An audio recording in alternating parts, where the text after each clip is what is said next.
Hello everyone, this is Abhishek. Welcome to this session. Friends, इस video में हम nationalism in India chapter को continue करने वाले हैं। तो चलिए कंटिन्यू करते हैं। तो अब स्टार्ट करते हैं हमारा second topic, different strands with in the movement. ठीक है। द नॉन कोऑपरेशन खिलाफत मूवमेंट बिगेन इन जनवरी 1921। तो पिछली वीडियो में मैंने आपको क्या बताया था कि non cooperation movement Gandhi ji ने स्टार्ट किया था इन सपोर्ट ऑफ खिलाफत मूवमेंट, और जिनके हेड कौन थे? मोहम्मद अली और शौकत अली। तो फाइनली जो नॉन कोऑपरेशन मूवमेंट है वो स्टार्ट कब हुआ? जनवरी 1921। डेट को याद रखना है। ठीक है। Different social groups participated in this movement. अलग अलग तरह के सोशल ग्रुप्स इस मूवमेंट में, नॉन कोऑपरेशन मूवमेंट में पार्टिसिपेट किए। ठीक है। And they all wanted Swaraj, और सबको क्या चाहिए था? स्वराज यानी आज़ादी। But every social group had different meaning of Swaraj. अलग अलग सोशल ग्रुप्स के लिए स्वराज का मतलब भी अलग अलग था। ठीक है। अलग अलग सोशल ग्रुप्स के लिए स्वराज का मतलब भी अलग अलग था। तो हमें सेकंड टॉपिक में यही पढ़ना है कि टाउन्स के लिए, कंट्री साइड्स के लिए, प्लांटेशन वर्कर्स के लिए स्वराज का क्या मतलब है। टाउन्स के पीपल के लिए, विलेजर्स के लिए, प्लांटेशन वर्कर्स के लिए स्वराज का क्या मतलब था। ठीक है। तो यही हमको पढ़ना है हमारा सेकंड टॉपिक में, different strands with in the movement में। ठीक है। तो सबसे पहले देखते हैं टाउन्स के पीपल्स के लिए स्वराज का क्या मतलब था। ठीक है। The movement in towns, thousands of students left government schools and colleges.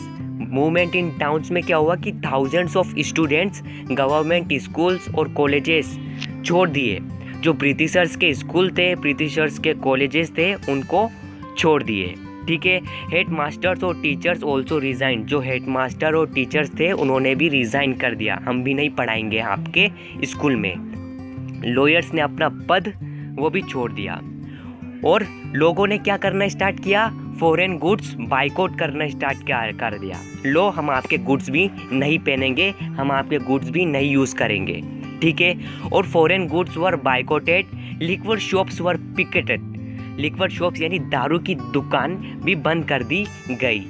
Foreign clothes burn, और जो फॉरेन क्लोथ्स थे उनको जला दिया गया। भारी मात्रा में फॉरेन क्लोथ्स को जला दिया गया। इस तरीके से foreign clothes burn in huge bonfires. Okay.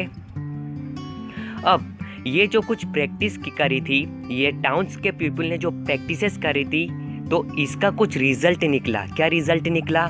Import of foreign clothes halved between 1921 और 1922। ठीक है। जो हमारे इंडिया में जो फॉरेन क्लोथ्स इंपोर्ट होते थे वो हाफ हो गए। जितने पहले इंपोर्ट होते थे वो अब 1921 और 1922 के बीच में हाफ हो गए। ठीक है। पहले 102 करोड़ का इंपोर्ट होता था, अब लगभग 57 करोड़ का इंपोर्ट ही होता है। तो ये बहुत अच्छा रिजल्ट निकला। Merchants and traders refuse to trade in foreign goods. Merchant और ट्रेडर्स ने भी बोल दिया हमको नहीं करना फॉरेन गुड्स में इंपोर्ट, हमको नहीं करना आपके इसमें ट्रेड, फॉरेन गुड्स में ट्रेड नहीं करना है। उन्होंने भी रिफ्यूज़ कर दिया। Third, peoples began discarding foreign clothes and began wearing Indian clothes. और पीपल क्या करने लगा? जो फॉरेन क्लोथ्स था उनको पहनना बंद कर दिया। अब इंडियन क्लोथ्स जो था खादी, उनको पहनना स्टार्ट कर दिया। नहीं भैया, तुम तुम्हारा रखो, हम तो हमारा खादी ही पहनेंगे जो इंडिया में बना है। ठीक है। Fourth, production of Indian textile went up. अब क्या हुआ? लोग इंडिया में बनाई हुई चीज़ें यूज़ कर रहे थे, तो production of Indian textile went up, बहुत ज़्यादा बढ़ गया। But this movement slowed down. क्यों स्लो हो गया भैया? But this movement slowed down. But why this movement slowed down? तो ये कुछ रीजन है। First, khadi was more expensive. भैया, जो खादी जो इंडिया में बनाई जाती थी वो बहुत ज़्यादा एक्सपेंसिव थी, बहुत ज़्यादा महंगी थी, और poor people can not afford it. जो पुअर पीपल्स थे वो उसको अफोर्ड कर ही नहीं पाते थे। भैया, हमारे पास इतने पैसे नहीं है कि खादी को खरीद पाए। ठीक है, हम अफोर्ड ही नहीं कर पाते पुअर पीपल, ठीक है। So they had to wear foreign clothes. अब उनको क्या भैया, कपड़े तो पहनने थे, तो कपड़े कौन से पहनेंगे? जो फॉरेन से क्लोथ्स आते थे वो बहुत ही चीप रहते थे, जो फॉरेन क्लोथ्स पहनेंगे अब वो, ठीक है। और Indian institutes were slow to come up, so students and teachers back the government schools and colleges. जो इंडियन इंस्टीट्यूट्स थे, जो स्कूल्स थे, कॉलेजेस थे इंडिया में, वो अभी नहीं आए थे, उनमें थोड़ी देरी थी आने में। तो अब स्टूडेंट्स और टीचर्स क्या करें भैया? स्टूडेंट्स और टीचर्स ने वापस से जो गवर्नमेंट स्कूल्स थे, कॉलेजेस थे, वो ज्वाइन कर लिए, ठीक है। तो fourth, lawyers also join back. Lawyers घर में क्या कर रहे हैं बेचारा? लॉयर्स क्या कर रहे हैं, उसको पैसे चाहिए, वो कहाँ से आएगा? वापस से उन्होंने अपना लॉयर्स ने ज्वाइन कर लिया। तो ये था मूवमेंट इन टाउन्स। अब देखते हैं कंट्री साइड्स वालों के लिए, कंट्री साइड्स पीपल्स के लिए या फिर विलेजर्स के लिए स्वराज का क्या मतलब है, ठीक है। तो कंट्री साइड में हमको देखना है दो, पीजेंट्स के बारे में देखना है और ट्राइबल पीपल्स के बारे में देखना है। कंट्री साइड्स में पीजेंट के बारे में देखना है और ट्राइबल पीपल्स के बारे में देखना है। तो सबसे पहले देखते हैं पीजेंट्स के बारे में। First, the movement here was against talukdars and landlords. ये पीजेंट्स किसके खिलाफ लड़ रहे थे? तुलकदार्स और लैंडलॉर्ड्स के खिलाफ। क्यों लड़ रहे थे ये तुलकदार और लैंडलॉर्ड्स के खिलाफ? Because talukdars and landlords demanded high rent and asked to do begar. क्योंकि ये जो तुलकदार्स थे और ये लैंडलॉर्ड्स थे, ये इन पीजेंट से हाई रेंट मांगते थे, हाई रेंट मांगते भैया। और आस्क्ड टू डू बेगार, बेगार मतलब यार, बेकार मतलब हम तुमसे काम करवाएंगे लेकिन हम तुमको 1 रुपया नहीं देंगे। इस तरीके से वो पीजेंट से तो काम करवा लेते थे लेकिन पीजेंट्स को 1 रुपया नहीं देते थे। यही होता है बेगार का मतलब, ठीक है। तो ये सारी प्रॉब्लम्स थी पीजेंट्स के लिए, इसीलिए वो तुलकदार्स और लैंडलॉर्ड्स के अगेंस्ट मूवमेंट करना चाहते थे। तो पीजेंट्स की क्या क्या डिमांड रखी भैया? पीजेंट्स ने क्या क्या डिमांड रखी सामने? First, reduction of revenue. Revenue reduction करो, आप टैक्स इतना ज़्यादा नहीं लगा सकते हैं, आप रिवेन्यू रिडक्शन करो, कम करो। सेकंड, अबोलिशन ऑफ बेगार, यानी बेगार भैया हम तो काम भी करवाते हो और फालतू में पैसे भी नहीं देते हो, ये कैसा कर रहे हो यार, हमारे साथ न्याय कर रहे हो। तो इसीलिए अबोलिशन ऑफ बेगार चाहिए हमको। Third, social boycott of oppressive landlords. उन्होंने थर्ड डिमांड क्या रखी? जो ऑपरेसिव लैंडलॉर्ड्स है, जो हमको दड़ाकर धमकाकर रखते हैं, उनका भी हम बाइकॉट करना चाहते हैं, ठीक है। ये कुछ 3 डिमांड्स रखी पीजेंट्स ने। प्रोटेस्ट, अब पीजेंट्स ने अपना प्रोटेस्ट कैसे किया?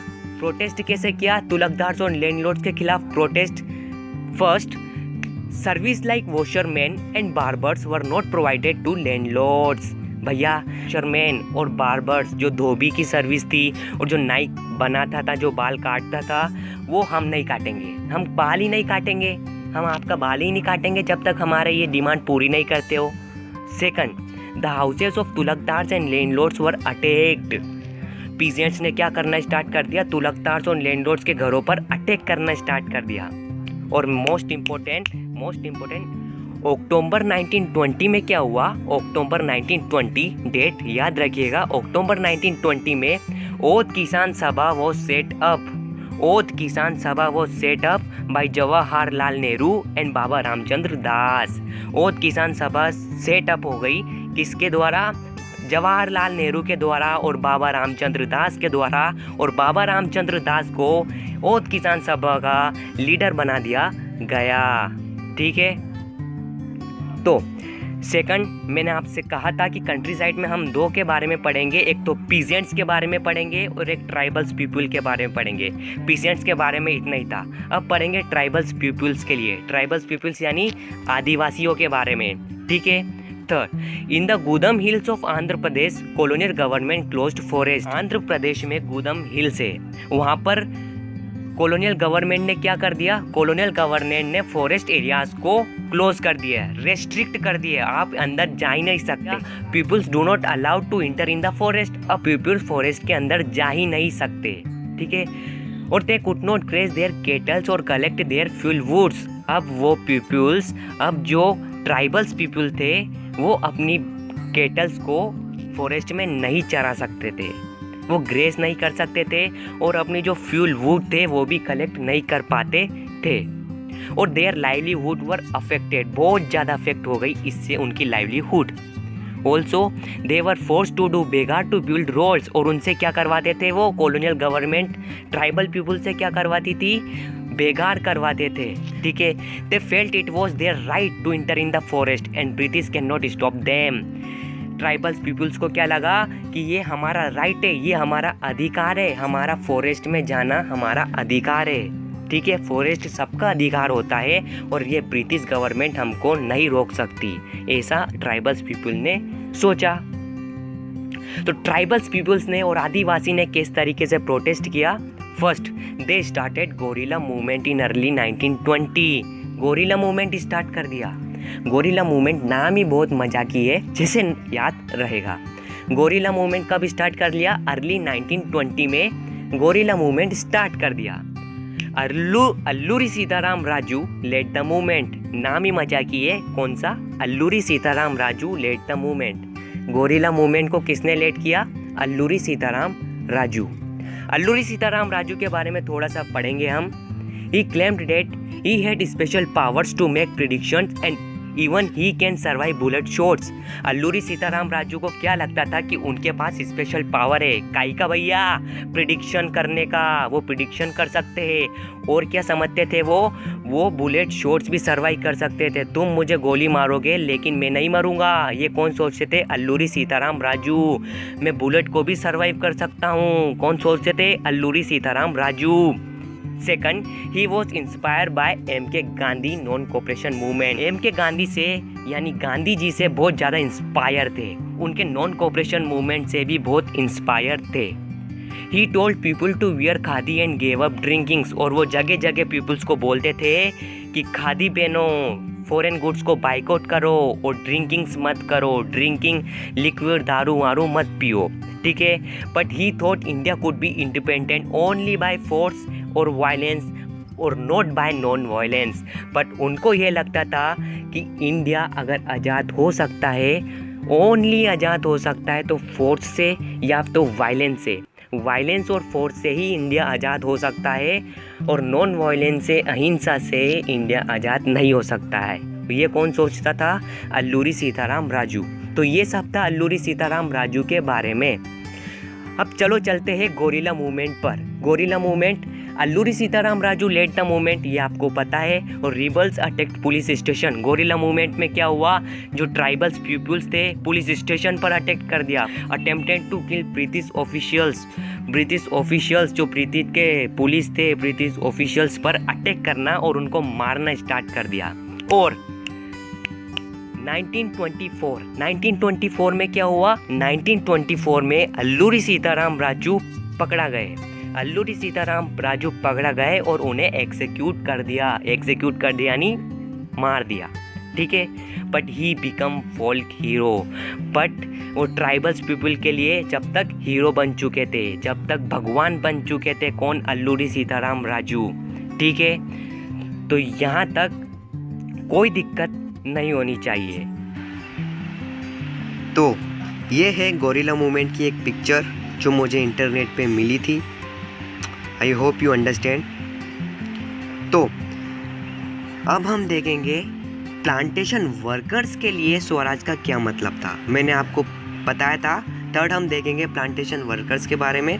तो अब हम देखते हैं कि प्लांटेशन वर्कर्स के लिए क्या मतलब है स्वराज का। तो 1859 में इनलैंड एमिग्रेशन एक्ट पास हुआ था। तो इनलैंड एमिग्रेशन एक्ट में क्या था कि plantation workers were not allowed to leave tea gardens without permission. जो प्लांटेशन वर्कर्स थे वे बिना परमिशन के टी गार्डन्स को नहीं छोड़ सकते थे। ये था इनलैंड एमिग्रेशन एक्ट ऑफ 1859 कि प्लांटेशन वर्कर्स बिना किसी परमिशन के वो टी गार्डन्स को नहीं छोड़ सकते हैं। ठीक है, जब उन्होंने नॉन कोऑपरेशन मूवमेंट के बारे में सुना, महात्मा गांधी के नॉन कोऑपरेशन के बारे में सुना, तो उन्होंने अपने ही तरीके से इंटरप्रेट करना स्टार्ट कर दिया। नॉन कोऑपरेशन मूवमेंट को अपने ही तरीके से इंटरप्रेट करना स्टार्ट कर दिया और उन्होंने सोचा कि अब तो हमको इनसे आज़ादी मिल जाएगी। तो नॉन कोऑपरेशन मूवमेंट की खबर सुनते से ही थाउजेंड्स ऑफ वर्कर्स गार्डन को छोड़ दिया और अपने घरों की तरफ चल पड़े। But they could not reach their home and were beaten by police on their way. But रास्ते में ही उन्हें क्या मिल गए? रास्ते में ही उन्हें मिल गए पुलिस। पुलिस ने रास्ते में ही उन्हें मारा, धमकाया और वे घर नहीं पहुंच सके। तो बस इतना ही था प्लांटेशन वर्कर्स के बारे में हमारी बुक में। ठीक है, ये है प्लांटेशन वर्कर्स जो प्लांटेशन फील्ड पर काम करते हैं। ठीक है, अब मोस्ट इम्पोर्टेंट, ठीक है, हमने अभी तक क्या समझा? हमने समझा different strengths with in the movement.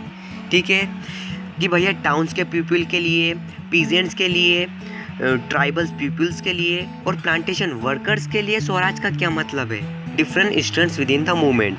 ठीक है, तो यहाँ तक कोई दिक्कत नहीं होनी चाहिए। अगर कोई सी भी दिक्कत है तो वापस से आप वीडियो को रिवाइंड कर देखिए। ठीक है, अब मोस्ट इम्पोर्टेंट टॉपिक। ठीक है, 1922 में क्या हुआ? 1922 में चोरी चोरा इंसिडेंट हुआ। चोरी चोरा कहाँ पर है? गोरखपुर में। चोरी चोरा में क्या हुआ कि ये पीसफुल डेमोन्स्ट्रेशन वायलेंट में टर्न हो गया। पीसफुल डेमोन्स्ट्रेशन बाजार में एक वायलेंट का रूप ले लिया भैया। अब जब ये खबर महात्मा गांधी को सुनाई दी तो महात्मा गांधी ने क्या करा? महात्मा गांधी को जैसे ही ये खबर चोरी चोरा का इंसिडेंट के बारे में खबर सुनाई दी तो उन्होंने नॉन कोऑपरेशन मूवमेंट को कॉल्ड ऑफ कर दिया भैया। नॉन कोऑपरेशन मूवमेंट को बंद कर दिया गांधी जी ने। किसकी वजह से? चोरी चोरा इंसिडेंट की वजह से। कब हुआ? 1922 में हुआ। ठीक है, तो ये है कुछ पिक्चर्स चोरी चोरा वायलेंट का। ये भी एक पिक्चर है चोरी चोरा के वायलेंस का। तो फ्रेंड्स बताइएगा कैसी लगी आज की वीडियो? कैसी लगी फ्रेंड्स आज की वीडियो? बताइएगा अच्छी लगी या फिर कुछ समझ में नहीं आया, तो मुझे कमेंट सेक्शन में लिखकर बताइएगा फ्रेंड्स। ठीक है, मैं और इम्प्रूव करने की कोशिश करूँगा फ्रेंड्स, आपके लिए और इजी और बेहतर वीडियोस बनाने की कोशिश करूँगा। ठीक है, और friends please like share and subscribe to our channel friends आप लाइक शेयर और सब्सक्राइब तो कर दीजिएगा फ्रेंड्स। लाइक और मुझे सब्सक्राइब जब मुझे दिखते हैं, आपके सब्सक्राइब जब मुझे दिखते हैं तो फ्रेंड्स मैं बहुत ही अंदर से मोटिवेटेड होता हूँ और मुझे और इच्छा होती है कि आपके लिए बेहतर कंटेंट और बेहतर हार्ड वर्क आपके लिए किया जाए। ठीक है, तो अब ये है मोस्ट इम्पोर्टेंट कि आपको क्या करना है? स्टे मोटिवेट रहना है, झक्कास रहना है, ऑसम रहना है, सेफ रहना है, हेल्दी रहना है और अपने घरों में रहना है, घरों से बाहर नहीं निकलना है। और thank you friends, thank you for everything, thank you for supporting, thank you for everything friend, thank you.